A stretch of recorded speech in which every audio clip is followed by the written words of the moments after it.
À toi, j'espère.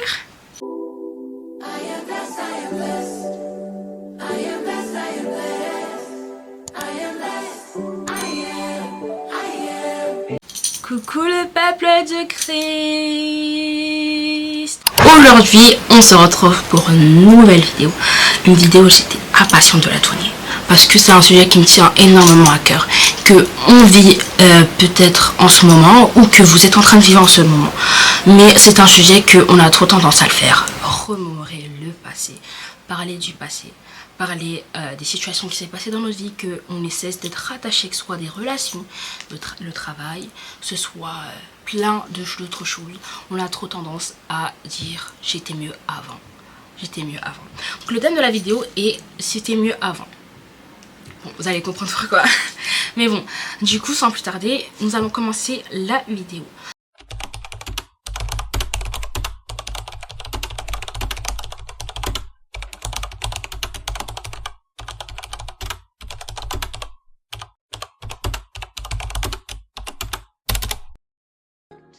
Donc le thème que je voulais mettre en lien, selon la Bible, c'était le peuple des Israélites. Le peuple des Israélites qui a été dirigé par Dieu et par Moïse. Donc aujourd'hui, les personnes qui vont nous intéresser, c'est pas Moïse, c'est pas l'histoire de Moïse en soi-ci, mais c'est l'histoire des Israélites. Pourquoi l'histoire des Israélites? Donc les Israélites, qui sont les Israélites? Donc les Israélites dans la Bible, c'est un peuple qui a été rendu en esclavage 430 ans, je crois que... Oui, c'est 430 ans. Je crois que je vais me mettre là, si je me suis trompée. Mais je crois que c'est 430 ans qu'ils ont été rendus en esclavage par les Égyptiens, les maltraités. Et Dieu, en voyant son peuple subir tous ces conséquences, il était attristé parce qu'il se disait que mon peuple subit ça. Il faut arrêter ça. Donc il a envoyé Moïse comme intermédiaire pour faire sortir les Israélites d'Égypte, qui a été opprimé par le peuple d'Égypte. Je crois que, si je me trompe, je crois que après être sorti d'Égypte, les Israélites étaient constamment dans le reproche, constamment en se disant j'étais mieux avant, c'était mieux en Égypte, c'était mieux en Égypte. Et même plusieurs passages dans la Bible, les Israélites citent qu'ils étaient mieux en Égypte, que c'était mieux de retourner en Égypte. Les Israélites avaient constamment cette peur, pas cette peur, mais de tout en dire c'était mieux en Égypte. Au moins en Égypte nous pouvons manger, au moins en Égypte nous pouvons, je crois que je vais mettre des versets de quelque part par là. Mais les Israélites étaient tout le temps, se disaient toujours au moins en Égypte nous avons ça, au moins en Égypte nous avons ci, au moins en Égypte nous pouvons faire ces choses là. Et ça a attristé le cœur de Dieu. Et donc à plusieurs passages dans la Bible nous pouvons voir que les Israélites vont se plaindre à Moïse en lui disant que donne-nous à manger, le Dieu qui nous a fait sortir d'Égypte ne nous donne même pas à manger, donne-nous à manger. Donne-nous à manger. Au moins en Égypte, nous avons, même s'ils nous maltraités, au moins en Égypte, nous avons quelque chose à manger. Au moins les Égyptiens nous donnaient à manger. Et nous pouvons voir que constamment les Israélites parlaient du passé, Et on peut comparer que l'attachement que les Israélites avaient envers les Égyptiens au syndrome de Stockholm. Donc je crois que je vais mettre ici la traduction, mais c'est quoi, je vais vous donner avec mes mots plus simples, c'est quoi le syndrome de Stockholm? Donc le syndrome de Stockholm, c'est quand une victime reçoit de l'attachement au fur et à mesure qu'elle passe du temps avec son ravisseur. Donc ça c'est plus dans les cas de séquestration, dans les cas de kidnapping, dans les cas de séquestration. Donc il vient de là le syndrome de Stockholm. Le syndrome de Stockholm, c'est quand on a de la compassion. Même il y a certaines victimes qui commencent à tomber amoureux de leur ravisseur, mais ils ont cet attachement là envers leur ravisseur. On peut comparer un peu les Israélites au syndrome de Stockholm envers l'Égypte, parce qu'ils étaient tellement attachés à l'Égypte qui ressassaient sans cesse le passé, sans cesse ils disaient que c'était mieux en Égypte. C'est pour ça que je voulais comparer énormément les Israélites avec ce qu'on va parler avec maintenant, parce que tout le temps on est souvent attaché par exemple à un travail, à un poste de travail. Dieu nous a donné par exemple un poste, par exemple on était dans un poste par exemple de travail et que toujours on change de poste. Et on change de ce poste et on se dit mais pourquoi Dieu tu as permis que j'ai pu changer ce poste, le poste là où je suis, on me traite mal, on me traite mal, j'accepte pas, enfin je me sens pas bien, pourquoi tu m'as mis dans ce poste là, c'était mieux avant. Avant j'étais mieux, même si mon patron me criait tout le temps dessus, au moins j'avais mon petit confort. Là il y a tout le monde qui vient me parler et j'accepte pas ça. Et c'est quelque chose qui me plaît pas vraiment. Et on a trop, ou même par exemple dans des relations amoureuses, en se disant oui mais au moins avec mon ex je pouvais faire ça. Au moins avec mon ex je pouvais faire ci, je pouvais faire ça. Au moins avec mon ex ça me donnait de la compassion que toi tu n'es pas capable de le faire. Au moins, voilà. On a trop tendance à se dire au moins si, au moins ça, au moins. Moi aussi j'étais comme ça. J'étais énormément comme ça. Je suis encore dans certaines circonstances de ma vie. Mais je peux vous donner par exemple un petit témoignage que par exemple moi j'ai changé d'école, je suis arrivée en seconde dans un lycée et je devais changer en école parce que j'avais choisi une filière différente qu'il n'y avait pas dans mon lycée où j'étais en seconde. C'est vrai que j'étais amenée à changer de lycée et dans le lycée où j'étais en seconde je critiquais énormément. Je critiquais énormément le lycée et je disais que c'est quoi ce lycée, l'établissement il est nul, les professeurs ne respectent pas, le système scolaire il est nul. Je critiquais énormément le système scolaire, les personnes, pas les personnes, je dirais plus c'était plus l'académie, parce qu'avec je m'entendais avec tout le monde, mais j'aimais pas le lycée que j'avais en seconde. Et puis je suis amenée à changer de lycée en première et pareil, je critiquais, je disais au moins c'était mieux quand j'étais dans mon lycée de seconde, au moins c'était mieux, au moins c'était mieux. S'il y avait un distributeur que dans mon lycée actuel il n'y a pas, mon lycée était plus grand, mon lycée de seconde était plus grand, bon, je comparais énormément les deux et je disais que je déteste ce lycée. Je comparais énormément le lycée actuel que j'étais avec mon ancien lycée. Et au fur et à mesure, j'ai fini par me plaire dans le lycée que je suis actuellement. J'ai découvert des personnes que j'avais pas connues, que je jugeais trop vite. Comme quoi, faut pas trop juger trop vite. Mais des fois, on peut se dire pourquoi Dieu tu m'as permis que je sois dans ce lycée-là. Et même, je m'en souviens, j'étais allée en dépression. Je crois que ça, je raconterai dans une autre vidéo pour mes études.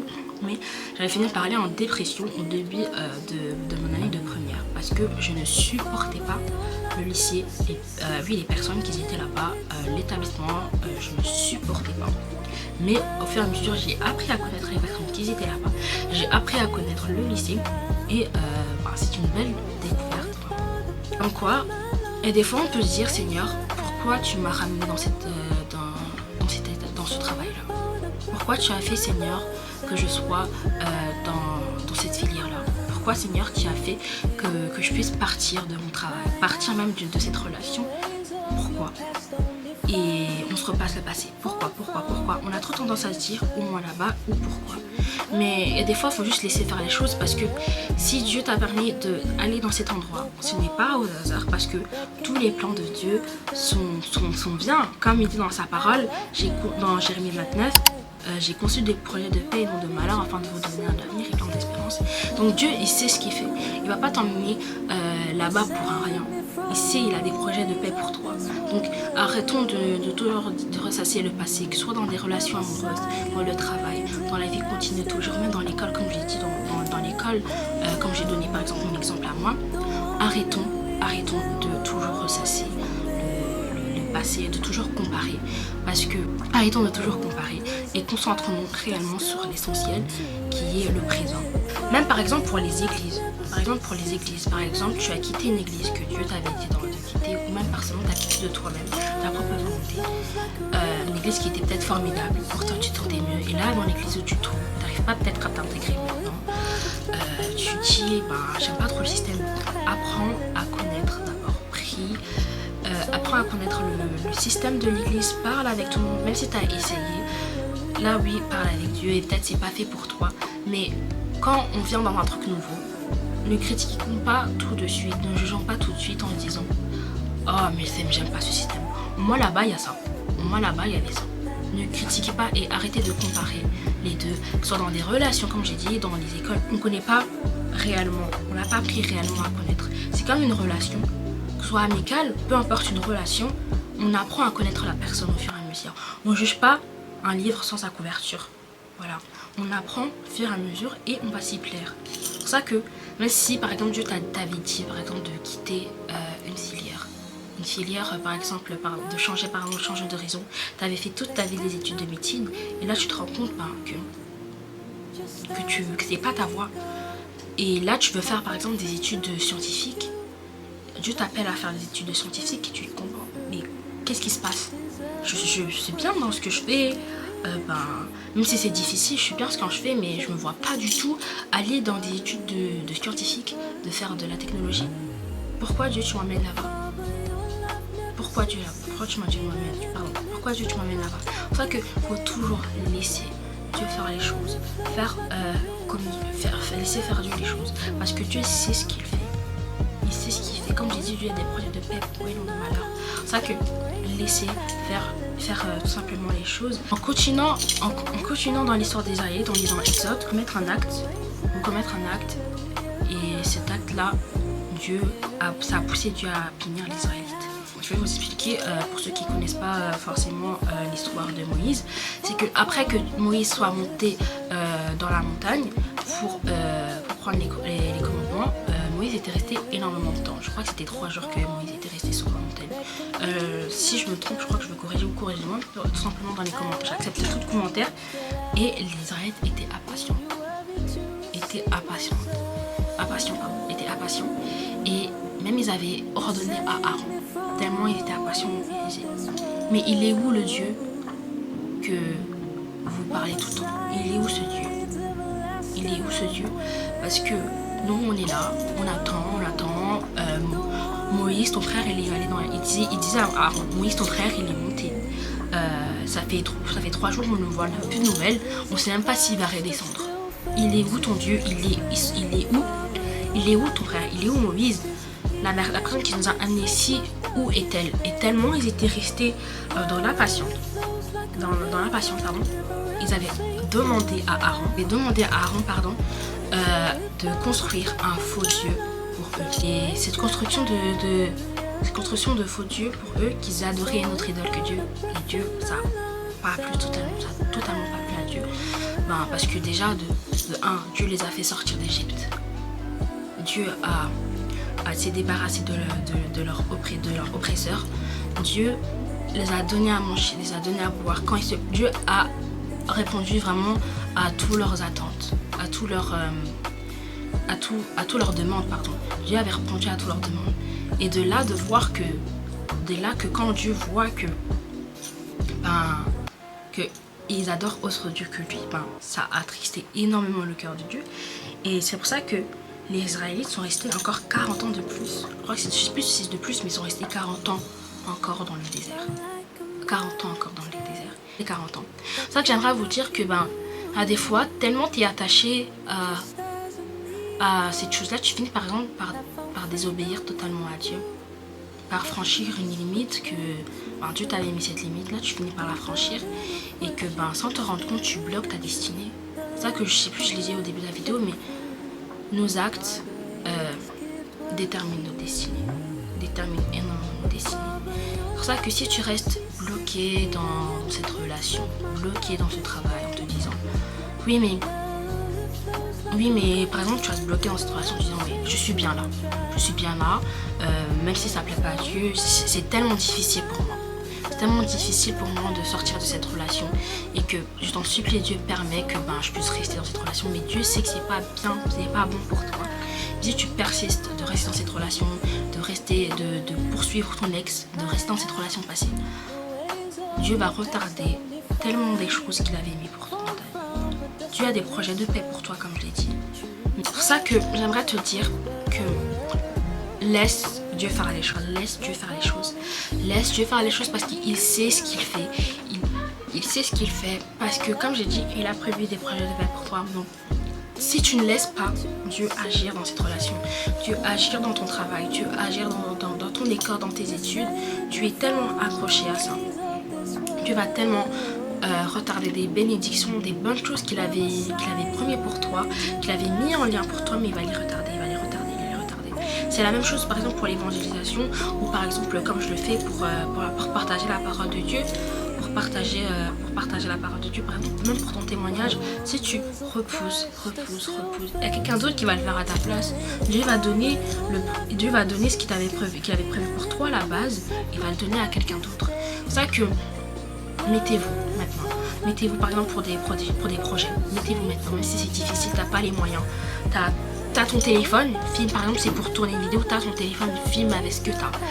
Et ça viendra le reste par après. C'est même par exemple pour moi, j'ai pris énormément de temps de base, je voulais pas réellement me lancer sur YouTube. Je voulais d'abord faire des podcasts, mais je voyais que ça ramenait pas. Ça me ramenait pas autant de fruits. C'est ça que Dieu m'a dirigé vers YouTube. Dieu m'a dirigé vers YouTube et que j'ai commencé à voir que c'était difficile, mais j'ai toujours dit, est-ce que Dieu c'est ta volonté? Si c'est ta volonté, ok, c'est bon, j'y vais. C'est ta volonté, même s'il y a des études, même s'il y a les études, même s'il y a le stress, parce que c'est très difficile de parler devant vous, parce que j'ai du mal à parler, j'ai du mal vraiment à parler, à m'exprimer. C'est une chose que même je crois que vous avez sûrement dû le voir à travers mes vidéos, mais j'ai du mal à m'exprimer, mais je m'efforce de le faire pour Dieu, parce que ça me tient à cœur et j'ai pas envie de garder ces choses pour moi et de pas partager. C'est ça que Dieu me pousse à partager, Dieu me pousse à parler, à témoigner. Et je le disais qu'au début, j'avais du mal. Même, je filmais avec mon téléphone. Et même à un moment donné, mon téléphone s'est cassé, la caméra, elle s'est cassée. C'est pour ça que j'ai énormément eu du mal. Mais par la grâce de Dieu, Dieu a permis que je me retrouve devant ici avec une caméra.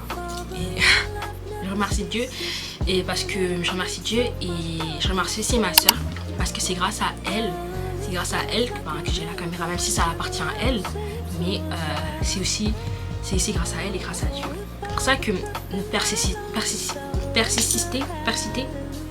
continuez toujours dans votre démarche, que ce soit pour si tu veux monter une musique, tu veux devenir producteur, fais avec ce que tu as fait. Même si tu n'as pas de guitare, demande à ton pasteur ou demande à quelqu'un dans ta chorale de te prêter, même s'il n'y a pas tout le monde qui prête, c'est vrai, mais cherche et tu te trouveras. Dieu te laissera jamais seul comme ça. C'est plus impactant de partager la parole, même si le matériel il est pas comme il faut. Les filles, les garçons, mes frères et mes sœurs, partagez la parole de Dieu. Même pour les non-chrétiens, par exemple, il y a des non-chrétiens qui me regardent. Même si c'est pas facile, par exemple, pour vous, même pour des projets, ne restez pas là en ressassant le passé. Ne restez pas là en vous braquant, en vous disant que de toute façon c'est mieux là, je suis, même si je souffre, c'est mieux si je reste, au moins j'ai la stabilité, c'est mieux si je reste dans cette relation, c'est mieux que je reste dans ce travail, même si on me harcèle au travail, au moins je peux faire telle chose. Non, faites en sorte de laisser le passé et d'aller dans l'avant, parce que tu avances, tu recules pas. J'ai jamais vu une vie qui recule, jamais vu marcher en reculant. J'ai pas dit on vieillit, on devient jeune et puis on devient bébé. Non, la vie c'est on devient petit, on grandit, on continue à vivre votre vie. Et voilà, c'était un message que je voulais énormément parler, qui me tenait énormément à cœur. Parce que c'est tellement impactant que on est tout le temps là à ressasser le passé. Dans la dernière vidéo une de mes premières vidéos YouTube, ça a parlé de la procrastination. Ça revient un peu en lien, mais pas totalement. Mais arrêtons vraiment de ressasser le passé, que ce soit dans des relations. Vraiment, continuons tout droit, continuons à avancer, parce que le futur c'est devant. Et comme je l'ai dit, Dieu, Jérémie 29, car Dieu a accompli des projets de paix pour nous et non de malheur, afin de nous donner un avenir et plein d'espérance. Bon, sinon c'était Orley. J'espère que vous avez aimé la vidéo. Il y en aura d'autres. Et sinon, n'hésitez pas à commenter, à partager. J'essaie vraiment de répondre à tout le monde dans les commentaires. Je vais vous mettre en description, je crois, vers le lien qui m'a permis pas le lien, c'est moi qui ai écrit, c'est que c'est Dieu qui m'a mis à cœur de l'écrire et je l'ai retranscrit en vidéo, mais j'ai pas tout dit dans le texte là. Dans le texte que j'ai en main, enfin je crois que je peux vous montrer, attendez que mon téléphone s'allume, mais le texte que j'avais qui m'a permis de vraiment, de vous dire tout ce que j'ai à dire. Le texte que j'ai écrit, je me suis inspirée du documentaire qui est sur Netflix, je me suis inspirée du documentaire qui est sur Netflix, qui parle de la vie de Moïse. C'est un documentaire que je vous conseille énormément parce que je l'ai regardé avec ma grande sœur et j'ai tellement aimé. C'est un documentaire tellement riche et ça explique vraiment bien l'histoire de Moïse, son enfance jusqu'aux Israélites. Et je sais plus s'il est sur Netflix, je crois que je vais le mettre là. Mais je vous conseille d'aller voir ce documentaire parce que c'est un documentaire épique. So, c'était Harley. J'espère que vous avez aimé cette vidéo. N'hésitez pas, comme j'ai dit, à commenter, à partager. Et on se retrouve pour des nouvelles aventures avec Harley. Bye le peuple de Christ. Que Dieu vous bénisse et que Dieu vous comble de bonnes choses. Soyez bénis et que Dieu vous bénisse.